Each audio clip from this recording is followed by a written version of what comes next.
మరో 5 వారాల్లో ఎన్నికలనే కురుక్షేత్ర మహాసంగ్రామం జరగనుందని సీఎం జగన్ అన్నారు. ప్రతి వర్గానికి మంచి చేసే మనం మోసం చేసే చంద్రబాబు కూటమితో తలపడుతున్నామని జగన్ అన్నారు. మరో చారిత్రక విజయం దక్కించుకోవడం కోసం సిద్ధమా అని అన్నారు. బాపట్ల జిల్లా చీరాల మాజీ ఎమ్మెల్యే ఆమంచి కృష్ణమోహన్ వైసీపీ పార్టీకి గుడ్ బై చెప్పారు. ఆ పార్టీ ప్రాథమిక సభ్యత్వానికి ఆయన రాజీనామా చేశారు. చీరాల నియోజకవర్గ శ్రేయస్సు ప్రజల ఆకాంక్ష మేరకు పనిచేస్తానని ఆయన ప్రకటించారు. ఏప్రిల్ 9న ప్రజల పక్షంలో భవిష్యత్తు కార్యాచరణ ప్రకటిస్తారని, స్వతంత్ర అభ్యర్థిగా బరిలోకి దిగుతారా లేదంటే కాంగ్రెస్ పక్షాన పోటీ చేస్తారా అన్నది తెలియాల్సి ఉంది. రాయలసీమ ఉద్యమ నేత ఎంవి రమణారెడ్డి 80వ జయంతి సందర్భంగా జరిగిన జయంతి వేడుకల కార్యక్రమంలో కడప ఎంపీ వైఎస్ అవినాష్ రెడ్డి పాల్గొన్నారు. ఈ సందర్భంగా డాక్టర్ ఎంవీఆర్ చిత్రపటానికి పూలమాలలు వేసి నివాళులర్పించారు. అనంతరం ఎంవీఆర్ను ఆయన సేవలను గుర్తు చేశారు. అవినాష్ రెడ్డి ఎంవీఆర్ సాగునీటిపై ఎంతో అవగాహన కల్పించారన్నారు. కడప జిల్లా పులివెందుల నియోజకవర్గం వేంపల్లి మండలంలో Vega farmers producer company limited ఆఫీసును ఎంపీ అవినాష్ రెడ్డి ప్రారంభించారు. తాము చెప్పిన పంటలను సాగు చేస్తే కంపెనీ అన్ని విధాల సహకారం అందిస్తుందని, రైతులకు అత్యధిక ఆదాయం రావడమే ఈ కంపెనీ లక్ష్యమని డైరెక్టర్ రాజశేఖర్ రెడ్డి తెలిపారు. ఈ కార్యక్రమంలో కమలాపురం ఎమ్మెల్యే రవీంద్రారెడ్డి రైతులు పాల్గొన్నారు.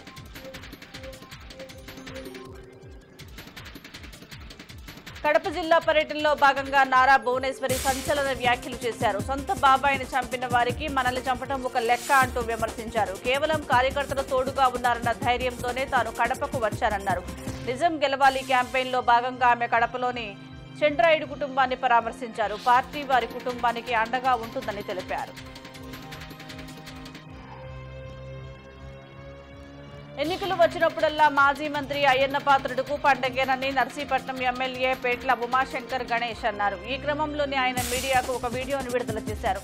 మరో 6 నెలల్లో ఎన్నికలు వస్తున్నాయంటే తన కుమారుడికే ఎంపీ టికెట్ ఇవ్వాలని అంటారని, తీరా టికెట్ పొంది ఇక్కడకు పోటీ చేయడానికి వచ్చిన వారి వద్ద డబ్బులు లాగేయడమే ఆయన వృత్తి అని ఎద్దేవా చేశారు. అంబేద్కర్ కోనసీమ జిల్లా రాజోలు నియోజకవర్గంలో జనసేన, టీడీపీ, బీజేపీ నాయకులు, కార్యకర్తలు కలిసి కూటమి అభ్యర్థి దేవా వరప్రసాద్ తరపున ఎన్నికల ప్రచారం నిర్వహించారు.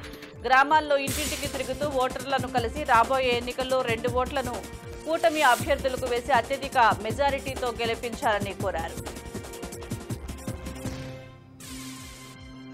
ఏలూరు జిల్లా పోలవరంలో వైసీపీ అసెంబ్లీ అభ్యర్థి తెల్లం రాజ్యలక్ష్మికి ఎన్నికల ప్రచారంలో చేదు అనుభవం ఎదురైంది. గ్రామానికి నిర్మించి ఇస్తామన్న మినరల్ వాటర్ ప్లాంట్ హామీ ఏమైందని కుంతలగూడెం గ్రామస్తులు నిలదీశారు. తమ గ్రామంలోకి రావద్దంటూ అడ్డుకున్నారు. దీనిపై రాజ్యలక్ష్మి గ్రామస్తులకు నచ్చజెప్పే ప్రయత్నం చేశారు. వైసీపీలో చేరినప్పటి నుంచి జనసేన అధినేత పవన్ కళ్యాణ్ పై కాపురేత ముద్రగడ పద్మనాభం తీవ్ర స్థాయిలో విమర్శలు గుప్పిస్తున్న సంగతి తెలిసిందే. తాజాగా పవన్ ను ముద్రగడ మరోసారి టార్గెట్ చేశారు. పార్టీ కార్యకర్తలను పవన్ కనీసం దగ్గరకు కూడా రానివ్వరని ఆయన అన్నారు. పవన్ చుట్టూ ఎప్పుడు బౌన్సర్లు ఉంటారని, రోజుకు 3 షిఫ్టుల్లో బౌన్సర్లు పనిచేస్తారని చెప్పారు. తెలంగాణలో ఫోన్ ట్యాపింగ్ వ్యవహారం సంచలనం రేపుతోంది. రాధాకిషన్ పోలీస్ కస్టడీపై వెస్ట్ జోన్ డీసీపీ కీలక ప్రకటన చేశారు. రాధాకిషన్ నుంచి చాలా విషయాలు తెలుసుకోవాల్సి ఉందన్నారు. ఎన్నికలకు బెదిరింపులకు పాల్పడి ఓ రాజకీయ పార్టీకి డబ్బులు చేరేలా చేశారన్నారు. ఎన్నికల్లో కాంగ్రెస్ గెలవడంతో హార్డ్ డిస్కులను ధ్వంసం చేశారన్నారు. బీఆర్ఎస్ పార్టీకి షాకుల మీద షాకులు తగులుతున్నాయి. మహబూబ్ నగర్, మల్కాజ్గిరి పార్లమెంటు నియోజకవర్గాలకు చెందిన పలువురు బీఆర్ఎస్ నేతలు కాంగ్రెస్ కండువా కప్పుకున్నారు. వారికి సీఎం రేవంత్ కండువా కప్పి పార్టీలోకి ఆహ్వానించారు. టీడీపీ సీనియర్ నేత నరసింహులు యాదవ్ తన రాష్ట్ర కార్యదర్శి పదవికి, పార్టీ సభ్యత్వానికి రాజీనామా చేశారు. 51వ వార్డు కార్పొరేటర్ కోడెల మౌనికారెడ్డి కూడా తన పదవికి, పార్టీ సభ్యత్వానికి రాజీనామా చేశారు. స్థానిక నాయకులు తమ స్వార్థం కోసం తన కుటుంబ సభ్యుల మధ్య చిచ్చు పెట్టేందుకు ప్రయత్నించారని, చర్యలు తీసుకోవాలని టీడీపీ అధిష్టానానికి ఫిర్యాదు చేసినా పట్టించుకోలేదని వాపోయారు. నల్గొండ జిల్లా నాగార్జునసాగర్ పరిధిలోని నందికొండ మున్సిపాలిటీలో 30 నుంచి 40 కోతుల కళేబరాలు వాటర్ ట్యాంక్లో బయటపడిన విషయం తెలిసిందే. అయితే ఇవే నీటిని గత కొన్ని రోజులుగా సరఫరా చేస్తున్నట్లు ఆరోపణలు ఉన్నాయి. ఇదే అంశంపై ట్విట్టర్ వేదికగా బీఆర్ఎస్ వర్కింగ్ ప్రెసిడెంట్ కేటీఆర్ సీరియస్గా రియాక్ట్ అయ్యారు. రాష్ట్రంలో నీటి నిర్వహణపై తెలంగాణ ప్రభుత్వం ప్రత్యేక చర్యలు తీసుకుంటోంది. ఇందులో భాగంగా వాటర్ మేనేజ్మెంట్ అవసరాలు నిర్వహణ కోసం ప్రత్యేక ఐఏఎస్ అధికారులు సర్కార్ నియమించింది. ఈ మేరకు ప్రభుత్వ ప్రధాన కార్యదర్శి శాంతికుమారి ఉత్తర్వులను జారీ చేశారు. ఇందులో భాగంగా వరంగల్, హన్మకొండ, జనగామ, భూపాలపల్లి, ములుగు, మహబూబాబాద్ జిల్లాలకు ఐఏఎస్ అధికారి బి గోపిని నియామకం చేస్తూ ఉత్తర్వులు జారీ చేశారు. ఖమ్మం జిల్లా సత్తుపల్లి నియోజకవర్గం పరిధిలోని కల్లూరు ఎన్ఎస్పీ రోడ్లోని ఎస్టీఓ 1 అధికారులపై ఏసీబీ అధికారులు దాడులు చేశారు. ఎస్టీఓ అధికారులు అక్రమాలకు పాల్పడుతున్నారనే పలు ఫిర్యాదుల వల్లనే ఏసీబీ నిఘా పెట్టింది. ఈ నేపథ్యంలో దాడులు చేసిన ఏసీబీ అధికారులు వాణిజ్య పన్నుల శాఖ అధికారి శ్రీరామ్ మరో 2 సిబ్బంది వద్ద 10,000 రూపాయలు స్వాధీనం చేసుకున్నారు. సంగారెడ్డి జిల్లా పటాన్ చెరువులో మెదక్ బీజేపీ అభ్యర్థి రఘునందన్ రావు మార్నింగ్ వాకర్స్ ని కలిశారు. వారితో మాట మంతి కలిపి బీజేపీకి ఓటు వేయాలని మద్దతు కోరారు. ఈ సందర్భంగా కేంద్ర ప్రభుత్వం చేపట్టిన సంక్షేమ పథకాలు ప్రతి ఒక్కరికి అందుతున్నాయని అన్నారు. ప్రపంచ దేశాలు సైతం ప్రధాని మోదీని అభినందిస్తూ మోడీ అపాయింట్మెంట్ గురించి వెయిట్ చేస్తున్నారని రఘునందన్ రావు తెలిపారు. కాంగ్రెస్ ప్రభుత్వం 100 రోజుల్లో రైతులకు ఇచ్చిన హామీలను నెరవేర్చాలని జిల్లా బీజేపీ అధ్యక్షులు ప్రతాప్ రామకృష్ణ డిమాండ్ చేశారు. ఇచ్చిన హామీలు ఇప్పటి వరకు నెరవేర్చలేదని, రైతులు ఇబ్బంది పడుతున్న ప్రభుత్వం పట్టించుకోవడం లేదని ఆయన ఆరోపించారు. 100 రోజుల్లో రైతులకు ఎలాంటి హామీని నెరవేర్చకపోవడంతో తమ పార్టీ రేపటి నుండి జిల్లా వ్యాప్తంగా దీక్షలు చేపడుతోందన్నారు. హెచ్ఎండిఏ మాజీ డైరెక్టర్ శివబాలకృష్ణ కేసులో కీలక పరిణామం జరిగింది. చెంచల్గూడ జైలు నుంచి హెచ్ఎండిఏ మాజీ డైరెక్టర్ శివబాలకృష్ణ విడుదలయ్యారు. నాంపల్లి ఏసీబీ కోర్టు షరతులతో కూడిన బెయిల్ను శివబాలకృష్ణకు మంజూరు చేసింది. ఇక ఈ రోజు ఉదయం 8 గంటలకు జైలు నుంచి ఆయన రిలీజ్ అయ్యారు. శివబాలకృష్ణ, శివ నవీన్ కుమార్ను దేశం విడిచి వెళ్లొద్దంటూ నాంపల్లి ఏసీబీ కోర్టు ఆదేశాలు ఇచ్చింది.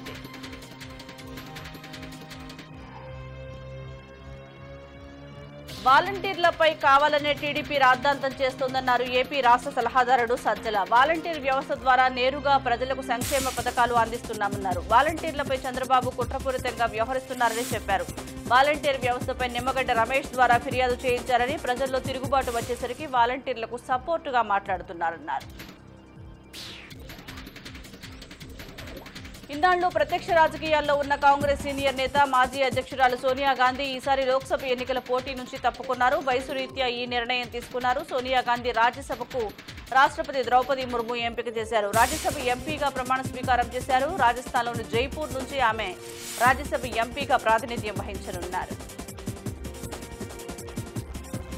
మహారాష్ట్రలోని అమరావతి నియోజకవర్గం నుంచి ప్రాతినిధ్యం వహిస్తున్న ఎంపీ సినీ నటి నవనీత్ కౌర్కు సుప్రీంకోర్టులో భారీ ఊరట లభించింది. క్యాస్ట్ సర్టిఫికేట్ పై నవనీత్ కౌర్ కు అనుకూలంగా తీర్పు ఇచ్చింది. నవనీత్ కౌర్ ఎస్సీ కాదంటూ బాంబే హైకోర్టు ఇచ్చిన తీర్పును అత్యున్నత న్యాయస్థానం కొట్టివేసింది. కాంగ్రెస్ సీనియర్ నేత రాహుల్ గాంధీ లోక్సభ ఎన్నికల్లో వైనాడ్ నుంచి పోటీ చేయనున్నారు. ఆయన మొత్తం ఆస్తుల విలువ 20 కోట్లు, సొంత వాహనం, ఫ్లాట్ లేవని ఆ అఫిడవిట్లో పేర్కొన్నారు. ఈ 20 కోట్లలో చరాస్తులు 9.24 కోట్లు, 55,000 రూపాయల నగదు, 26.25 లక్షల బ్యాంక్ డిపాజిట్లు, బాండ్లు, షేర్ల విలువ 4.33 కోట్లు, మ్యూచువల్ ఫండ్స్ విలువ 3.81 కోట్లు, 15.21 లక్షల విలువైన గోల్డ్ బాండ్స్, 4.20 లక్షల విలువైన బంగారు ఆభరణాలు ఉన్నట్లు అఫిడవిట్లో ప్రస్తావించారు రాహుల్ గాంధీ. లోక్సభ ఎన్నికలు కాంగ్రెస్ పార్టీకి వరుస షాకులు తగులుతున్నాయి. పార్టీ సీనియర్ నేతలు ఒక్కొక్కరుగా చేయని వదిలేస్తున్నారు. అశోక్ చవాన్, మిలింద్ దేవ్రా వంటి ప్రముఖ నాయకులు ఇప్పటికే తమ దారి తాము చూసుకున్నారు. తాజాగా పార్టీ జాతీయ అధికార ప్రతినిధి గౌరవ్ వల్లభ్ కాంగ్రెస్ కు రాజీనామా చేశారు. ఆయన తన లేఖను సామాజిక మాధ్యమం ఎక్స్ లో పోస్ట్ చేశారు. ప్రస్తుతం పార్టీ ఏ దిశకు వెళ్తుందో కూడా తెలియడం లేదని, క్షేత్రస్థాయిలో బాగా దెబ్బతిందని తన రాజీనామా లేఖలో పేర్కొన్నారు. లోక్సభ ఎన్నికలకు ముందు చిరాగ్ పాస్వాన్ నేతృత్వంలోని లోక్ జనశక్తి పార్టీకి గట్టి ఎదురుదెబ్బ తగిలింది. పార్టీకి 22 మంది సీనియర్ నేతలు మూకుమ్మడిగా రాజీనామా చేశారు. ఎంపీ టికెట్లను పార్టీ నాయకత్వం అమ్ముకుంటుందని ఆరోపించారు. తామంతా ఇండియా కూటమికి మద్దతుగా నిలుస్తామని ప్రకటించారు. Delhi liquor scam, money laundering కేసులో అరవింద్ కేజ్రీవాల్ అరెస్టై జ్యుడిషియల్ కస్టడీలో భాగంగా తిహార్ జైల్లో రిమాండ్ ఖైదీగా ఉన్నారు. ఈడీ లాకప్ ఉండి పరిపాలన కొనసాగించిన విషయం తెలిసిందే. ఇప్పటికే 2 ఆదేశాలు కూడా జారీ చేశారు. తాజాగా సీఎం అరవింద్ కేజ్రీవాల్ తీహార్ జైలు నుంచి పంపిన సందేశాన్ని ఆయన సతీమణి సునీత కేజ్రీవాల్ మీడియాకు చదివి వినిపించారు. ఆమ్ ఆద్మీ పార్టీ ఎమ్మెల్యేలంతా తమ నియోజకవర్గాల్లోని ప్రాంతాలను ప్రతిరోజు సందర్శించాలని కేజ్రీవాల్ సూచించినట్లు తెలిపారు. కర్ణాటకలోని మాండ్యా స్వతంత్ర ఎంపీ సుమలతా అంబరీష్ తాను బీజేపీలో చేరనున్నట్లు ప్రకటించారు. అయితే ఈసారి తాను మాండ్యా నియోజకవర్గం నుంచి పోటీ చేయడం లేదన్నారు. మాండ్యాలో తన మద్దతుదారులను ఉద్దేశించి సుమలత ప్రసంగిస్తూ, నేను ఈ ఎన్నికల్లో పోటీ చేయడం లేదు, కానీ మాండ్యా పట్ల నా నిబద్ధత ఎప్పటికీ అలాగే ఉంటుందన్నారు. టికెట్ దక్కనప్పుడు కొంతమంది తమ పార్టీని విడుతారు, కానీ నేను నా సీటును వదులుకొని బీజేపీతోనే ఉండేందుకు నిర్ణయించుకున్నాను అన్నారు. లోక్సభ ఎన్నికలు సమీపిస్తున్న వేళ కాంగ్రెస్ పార్టీ కీలక నిర్ణయం తీసుకుంది. గత కొంతకాలంగా సొంత పార్టీపై విమర్శలు చేస్తున్న మాజీ ముంబై కాంగ్రెస్ అధ్యక్షుడు సీనియర్ నేత సంజయ్ నిరుపంపై వేటు వేసింది. 6 ఏళ్ల పాటు పార్టీ నుంచి బహిష్కరించినట్లు ప్రకటించింది. కాంగ్రెస్ పార్టీ ప్రాథమిక సభ్యత్వాన్ని రద్దు చేసింది. సంజయ్ నిరుపం క్రమశిక్షణ రాహిత్యం, పార్టీ వ్యతిరేక ప్రకటనలు చేస్తున్నట్లు ఫిర్యాదులు వచ్చాయి. జపాన్ పర్యాటకుల సంఖ్యను పెంచుకునేందుకు కీలక నిర్ణయం తీసుకుంది. పలు దేశాల నుంచి వచ్చే వాళ్లకి ఈ వీసాలు జారీ చేసేందుకు సిద్ధమైంది. ఈ జాబితాలో భారత్ కూడా ఉంది. ఈ వీసాతో ఒక్కసారి మాత్రమే జపాన్కి వెళ్లేందుకు అవకాశం ఉంటుంది. ఈ వీసాకి 90 రోజుల వ్యాలిడిటీ ఉంటుంది. ఆర్డినరీ పాస్పోర్ట్తో జపాన్కి వెళ్లాలనుకునే వారికి ఉపకరించనుంది. కొద్ది రోజుల పాటు జపాన్లో పర్యటించాలనుకునే వాళ్లకి ఈ ఎలక్ట్రానిక్ వీసా జారీ చేస్తామని ప్రభుత్వం స్పష్టం చేసింది.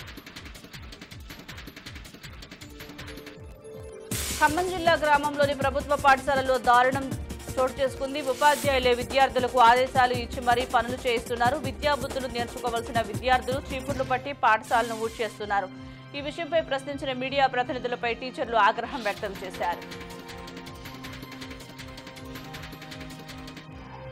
నిర్మల్ జిల్లా కుబీర్ మండలంలోని కస్రా నయాబాదీ స్కూల్లో కూడా విద్యార్థులకు తిప్పలు తప్పడం లేదు. ప్రాథమిక పాఠశాలలో చదివే విద్యార్థులకు బండ చాకిరీ తప్పడం లేదు. ఉదయం పాఠశాలకు చేరి పుస్తకాలు పట్టుకుని చదువు నేర్చుకోవాల్సిన ప్రాయంలో చీపురు చేతపట్టి పాఠశాల గదులు శుభ్రం చేస్తున్నారు. ఈ విషయమై సంబంధిత కాంప్లెక్స్ హెచ్ఎం ఎంఈఓను సంప్రదించగా సదరు ఉపాధ్యాయురాలపై శాఖాపరమైన చర్యలు తీసుకుంటామని వివరించారు.